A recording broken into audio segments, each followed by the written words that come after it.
Hello everyone, solid state का second part आज हम स्टार्ट कर रहे हैं। फर्स्ट पार्ट हमने पढ़ लिया है और सेकेंड पार्ट में हम थर्ड हेडिंग पढ़ रहे हैं। तो पढ़ रहे हैं space, lattice and unit cell. अच्छा, इससे पहले हमने फर्स्ट और सेकेंड हेडिंग पढ़ ली थी। फर्स्ट हेडिंग हम लोगों ने पढ़ लिया था क्लासिफिकेशन ऑफ सॉलिड और सेकेंड हेडिंग हम लोगों ने पढ़ लिया था टाइप ऑफ क्रिस्टल्स। तो यहाँ पे अब हम थर्ड हेडिंग स्टार्ट करेंगे, space, lattice and unit cell. तो क्या होता है स्पेस, लैटिस और यूनिट सेल? तो यहाँ पे सबसे पहला पॉइंट देख लो आप, the position of atom, molecule और आयंस इन अ क्रिस्टल। किसी भी क्रिस्टल के अंदर एटम, मॉलिक्यूल या आयन की जो पोजीशन का अरेंजमेंट होता है, तो the position of atom, molecule और ions in a crystal related to one another, मतलब एक दूसरे से किस तरीके से अरेंज है, in space are represented by points. इसको हम पॉइंट्स से रिप्रेजेंट करते हैं, नेम्ड एज लैटिस पॉइंट और लैटिस साइट। इसको हम लैटिस पॉइंट या लैटिस साइट कहते हैं। मैं जैसे एक एग्जांपल यहाँ पे ड्रॉ कर दे रहा हूँ आपके लिए। जैसे क्यूबिक क्रिस्टल मैं यहाँ पे सिर्फ एक बना रहा हूं फिलहाल, अभी आपको समझने के लिए।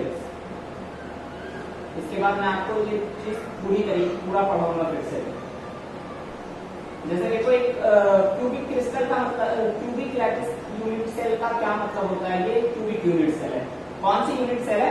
This is a cubic unit cell. तो अब इसमें देखो अरेंजमेंट किस चीज का, किसी भी एटम, मॉलिक्यूल, आयंस। अगर कोई आपसे कह रहा है कि इस क्यूबिक क्रिस्टल है, मतलब उसके अंदर जो एटम, मॉलिक्यूल, आयंस होंगे उनका अरेंजमेंट क्यूब के फॉर्म में होगा। देखो इसके सारे जितने यहाँ पे पॉइंट हैं, क्यूब के जो कॉर्नर हैं वहां पर एटम्स पाए जा रहे हैं। मतलब पूरे में एटम्स, मॉलिक्यूल, आयंस नहीं पाए जाएंगे, सिर्फ कॉर्नर्स पे पाए जाएंगे। तो ये है हमारा लैटिस पॉइंट और लैटिस साइट कहते हैं, ठीक है।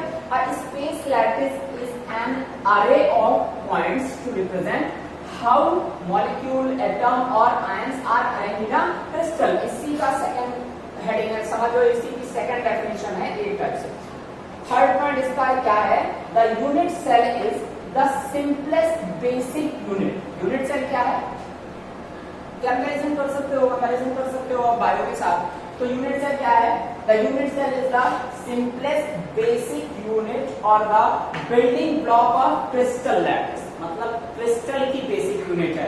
अभी तक हम लिविंग ऑर्गेनिज्म की बेसिक यूनिट पढ़ते थे, वो सेल पढ़ते थे। और अगर किसी भी क्रिस्टल की बेसिक यूनिट हम पढ़ेंगे तो वहां पे उसको क्या कहेंगे? Lattice unit cell. ओके,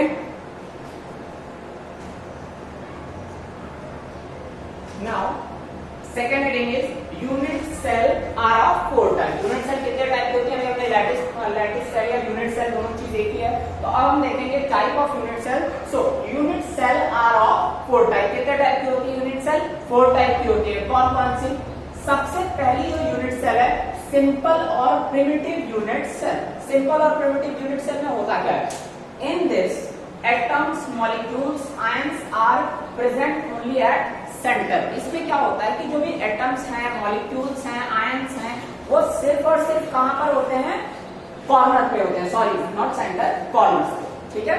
तो सिंपल या primitive unit cell in this atoms, molecules, ions are present only at corner. सिर्फ और सिर्फ कॉर्नर पे प्रेजेंट होंगे। इसका मैं एक फिगर बना दे रहा हूं आपको।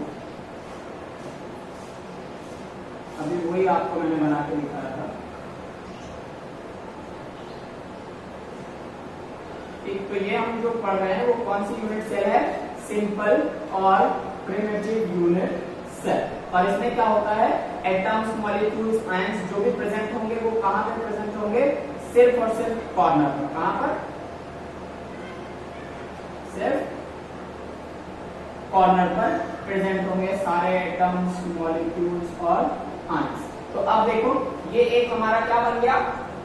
प्रिमिटिव यूनिट सेल बन गई। अगर इसमें आपसे कोई पूछता है कि आयंस कहां पे होंगे, तो आयंस देखो यहां पर होंगे, कॉर्नर, यहां पर, इन सारे कॉर्नर्स पर आयन प्रेजेंट है। आयंस, एटम्स, मॉलिक्यूल जो भी हो रहा है उस क्रिस्टल के अंदर जो भी प्रेजेंट है वो कहां पे होगा? आयंस में। चलो एक क्यूबिक हम देख लेते हैं। देखो जैसे ये भी भी एक स्ट्रक्चर जो है ये भी क्यूबिक टाइप का है। तो देखो इसमें जो आयंस या एटम्स या मॉलिक्यूल जो भी प्रेजेंट होंगे यहाँ यहाँ यहाँ यहाँ यहाँ यहाँ यहाँ यहाँ, तो ये इसको हम नॉर्मली क्यूबिक यूनिट सेल भी कहते हैं। कौन सी unit cell? Cubic unit cell. अच्छा, इसमें आप एक चीज समझ लो कि what is the meaning of edge length and axial angle. ये देखो, एक कॉर्नर से दूसरे कॉर्नर के बीच की ये जो डिस्टेंस है ना, इसी को हम कहते हैं एज लेंथ। क्या कहते हैं? As length. ये एज हो गई, ये एज है, ये एज, ये एज है, ये एज। तो यहाँ से यहाँ तक की डिस्टेंस जो होगी वो एज लेंथ होगी। जैसे आपका एक कमरा है, उस कमरे के अंदर जो पिलर होते हैं वो ही समझ लो कि एज है, ठीक है। अब एक्सियल एंगल क्या चीज होती है?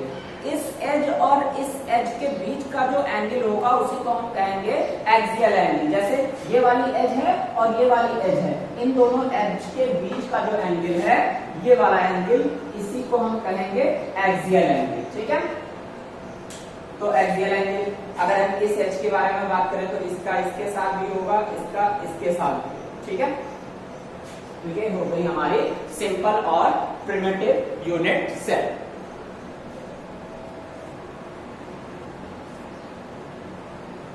नाउ बी पॉइंट है हमारा बॉडी सेंटर्ड यूनिट सेल। तो बॉडी सेंटर्ड यूनिट सेल की अगर हम बात करेंगे भैया, तो in this unit cell atom, molecule and ions are present at corner. देखो जितने भी यूनिट सेल होंगे सब में कॉर्नर पर तो एटम कॉमनली होंगे। हर यूनिट सेल में एटम जो है कॉर्नर पर प्रेजेंट होने ही होने हैं।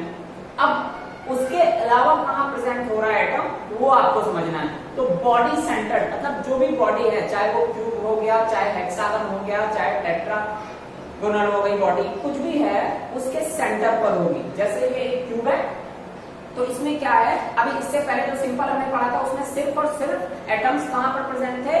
कॉर्नर ऑफ द क्यूब पे। लेकिन बॉडी सेंटर्ड का क्या मतलब होता है? In this unit cell atoms, ions, molecules are present at corner and as well as centre. Corner के अलावा सेंटर पर भी प्रेजेंट होंगे। मतलब अगर एक रूम की आप बात करो तो रूम का जो ऊपर से 4 कोना है और नीचे से 4 कोना, टोटल 8 कोने होते हैं क्यूब में। तो उसके अलावा रूम के बीचों बीच, मतलब अगर बॉडी सेंटर 1 2 3 4 5 6 7 8, तो ये है ही है। इसके अलावा इस पूरे क्यूब के बीचों बीच कहीं पे प्रेजेंट होगा यहाँ, ठीक है। तो इसको हम कहेंगे बॉडी सेंटर्ड यूनिट सेल। तो इसका मतलब क्या है? In this unit cell atoms, molecules, ions are present at corner as well as centre. तो इस पॉइंट को तुम क्यूब, अगर क्यूब पढ़ रहे हो तो जिस कमरे में बैठे हो उस कमरे को पूरा समझ के पढ़ना। देखो कमरे में आप बैठे हो, कमरे की जितनी भी कॉर्नर, कमरे में कॉर्नर तो आप समझते हो, बाकी जो पिलर्स होंगे जितने भी, वो क्या होंगे? एज होंगे। और जो वॉल होती है कमरे की, वो क्या होती है? फेस होती है। क्या होती है? फेस।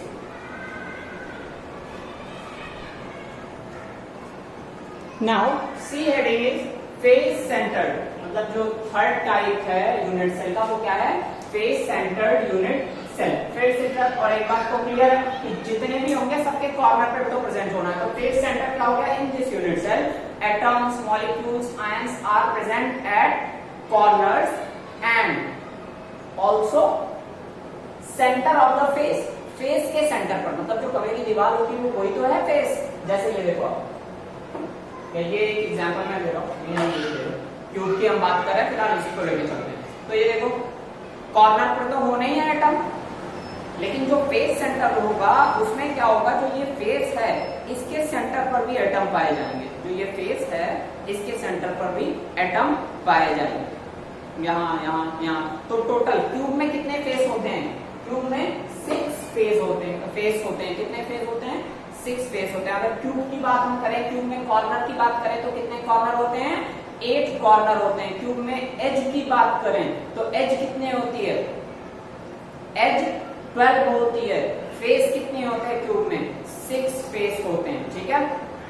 तो ये हो गया फेस सेंटर्ड यूनिट सेल।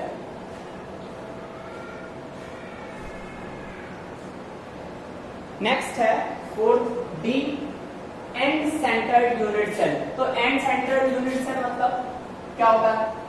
एक बात एकदम कंफर्म रखना कि जितने भी हैं सब में कॉर्नर पर जरूर पाए जाएंगे। तो हम एंड सेंटर की बात करते हैं। In this unit cell atoms, molecules, ions are present at corners and at centre of the end, मतलब एंड के फेस में क्या था, जितने भी फेस थे सब पर पाए जा रहे थे, लेकिन यहाँ पर एंड सेंटर में क्या होगा, सिर्फ एंड पर पाए जाएंगे। जैसे एग्जांपल देख लो, ये एग्जांपल हम लेके चलते हैं। तो पहली बात, एटम्स आयंस मॉलिक्यूल्स कहाँ कॉर्नर पे तो पाए जाने, मतलब यहाँ पाए जाने हैं, यहाँ पाए जाने हैं, यहाँ कॉर्नर तो हो गया। लेकिन इसके अलावा एंड सेंटर में कहाँ पाए जाएंगे, तो ये वाले फेस पे नहीं, ये इस तरफ देख रहे हो, ये एंड लग रहा है ना, कुछ एंड टाइप का इधर और इधर, इन दोनों साइड पे पाए जाएंगे। मतलब एक यहाँ एंड तक पाया जाएगा इस वाले फेस पे, और एक इस फेस पर पाया जाएगा, मतलब एक एटम इधर पाया जाएगा और एक एटम इधर पाया जाएगा। तो ये हो गया end centred unit cell. Okay,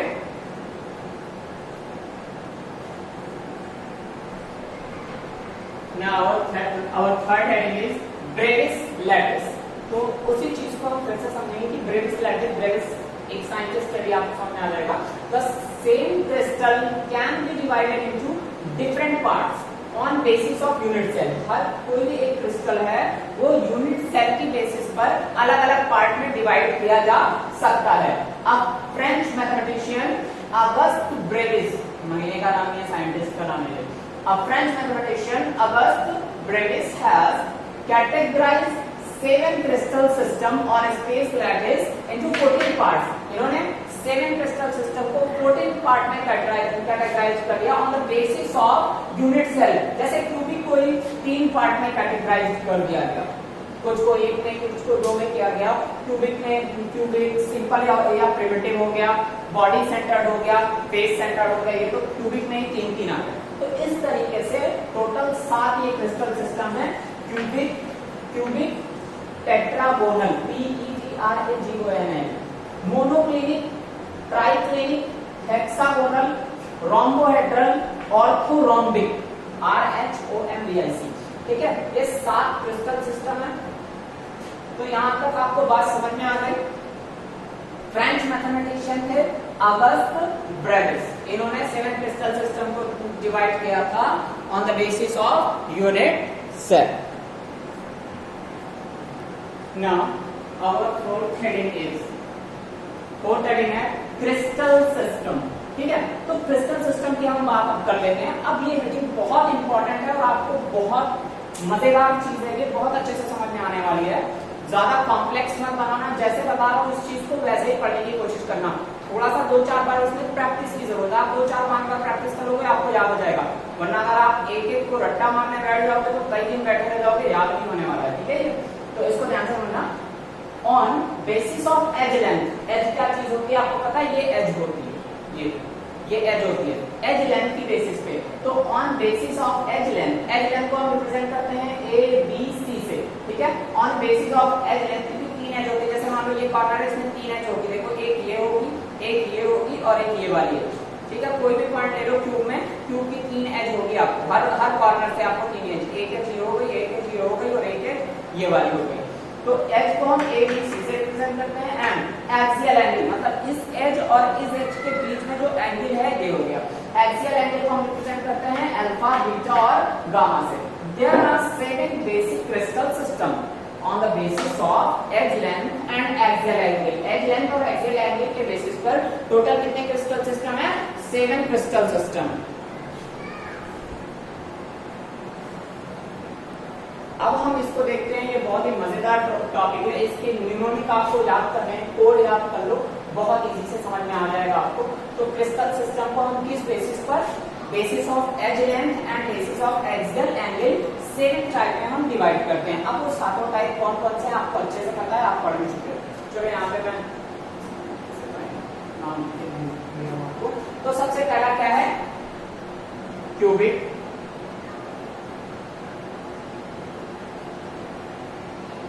rhombohedral,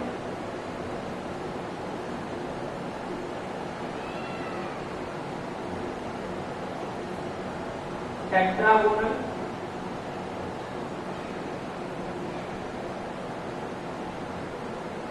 hexagonal,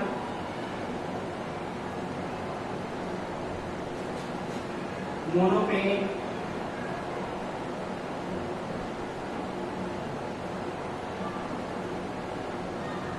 triclinic,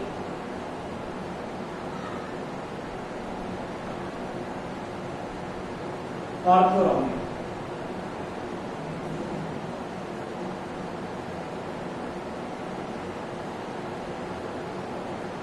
ठीक है, ये हमारे 7 क्रिस्टल सिस्टम है। इसको हमने डिवाइड करना है किन बेसिस पर, on the basis of edge length and axial angle. अब एज लेंथ, यहाँ पे एज लेंथ देख लेते हैं।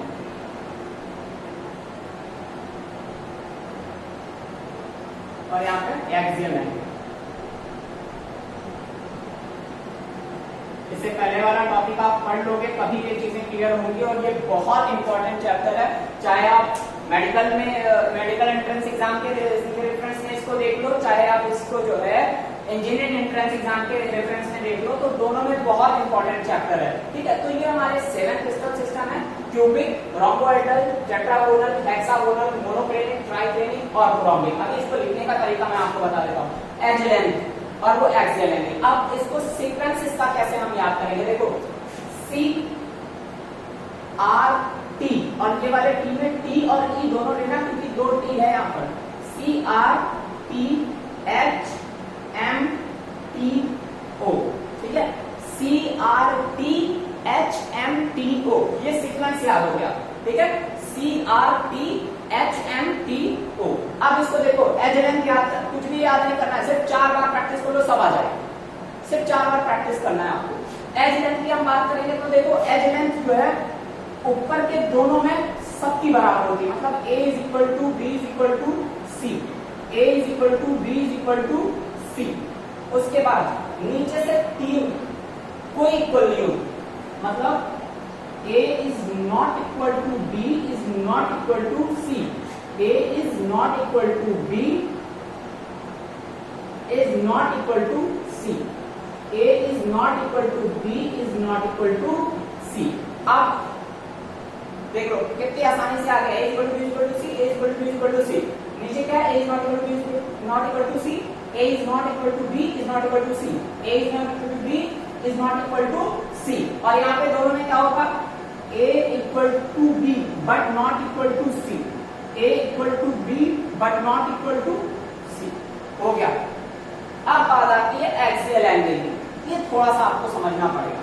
अब इसको भी समझने के लिए इसमें भी देख लो, इसमें एक्सियल एंगल में तुम ले लो सी टी और o, c t o. Axial angle में सबसे पहले आप किसको लिखोगे, सी टी ओ। सी मतलब क्यूबिक। अब इसमें क्या है, alpha is equal to beta is equal to gamma is equal to 90 degree. Axial angle में क्या आ जाएगा, alpha is equal to beta is equal to gamma is equal to 90 degree. ठीक, टी में फिर हम लेंगे सेम चीज है। ठीक है, alpha is equal to beta is equal to gamma is equal to 90 degree. Orthorhombic में भी यही होगा,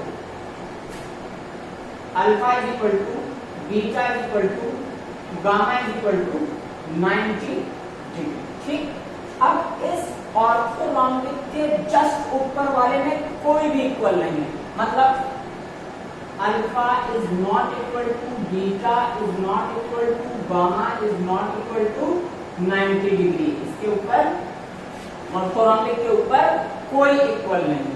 ठीक, अब देखो इन दोनों के बीच में आपको क्या करना है, इन दोनों के बीच में alpha is equal to beta is equal to gamma but not equal to 90 degree.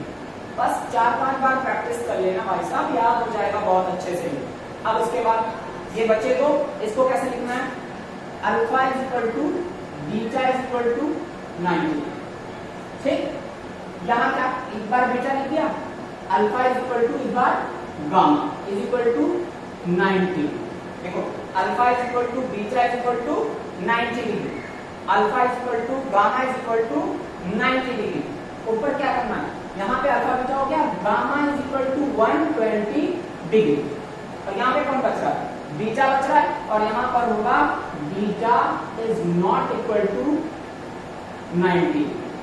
ठीक, इतना डिफिकल्ट है ये, अगर आप इसको डिफिकल्ट बनाओगे तो, अदरवाइज नहीं। अब आप सोचोगे इसका एप्लीकेशन क्या है, इतना सब हमें क्यों याद करना है। जैसे अगर आपसे कोई पूछ ले मैच बॉक्स, माचिस की डिब्बी, माचिस की डिब्बी का सिस्टम, क्रिस्टल सिस्टम आपसे कोई पूछ ले तो कौन सा होगा बताओ। तो यहाँ पे देखो माचिस की किले में देखो सबसे एज लेंथ देख लेते हैं, मैच बॉक्स के अंदर एज लेंथ देख लेते हैं। तो एज लेंथ जब हम देखेंगे तो ये देखो एक एज हो गई, ये दूसरी एज और ये तीसरी एज, तीनों में से कोई बराबर है मैच बॉक्स में?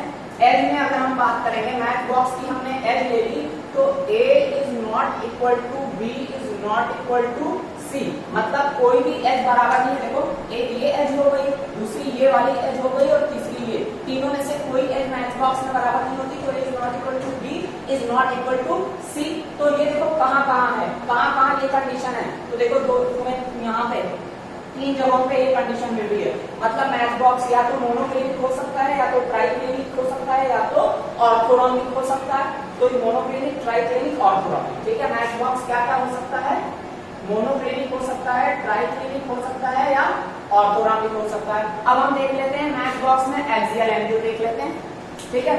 जब हम एक्सियल एंगल फाइंड आउट करेंगे तो देखो इस एज और इस एज के बीच का एंगल ये है 90 डिग्री, ये भी है 90 डिग्री, इधर भी है 90 डिग्री, मतलब मैच बॉक्स में alpha is equal to beta is equal to gamma is equal to 90 degree होता है। तो अब देखो ये वाली कंडीशन किसमें मिल रही है, तो ये वाली कंडीशन फाइंड आउट करो। तो देखो क्योंकि अब फाइंड आउट कहाँ करना है, तुम्हें इन्हीं तीनों में फाइंड आउट करना है। तो मोनोक्लिनिक, ट्राइक्लिनिक, ऑर्थोरॉम्बिक, तो मोनोक्लिनिक, ट्राइक्लिनिक, ऑर्थोरॉम्बिक में देखो जरा आप एक्सियल एंगल फाइंड आउट करोगे तो ऑर्थोरॉम्बिक देखो ये वाला ऑर्थोरॉम्बिक क्या हो गया, y equal alpha equal beta equal gamma equal 90 degree. तो मैच बॉक्स अगर आपसे पूछ लिया जाए कि मैच बॉक्स कैसा है, तो मैच बॉक्स कैसा है? ऑर्थोरॉम्बिक। कैसा है? ऑर्थोरॉम्बिक, ठीक है। इसकी प्रैक्टिस आप 4-5 बार कर लोगे तो आपको ये चीजें बहुत अच्छे से समझ में आ जाएंगी। अगर आप प्रैक्टिस नहीं करोगे, रटना चाहोगे तो कभी नहीं याद होगी। ये इस बात को ध्यान में रखना। Okay, thank you so much.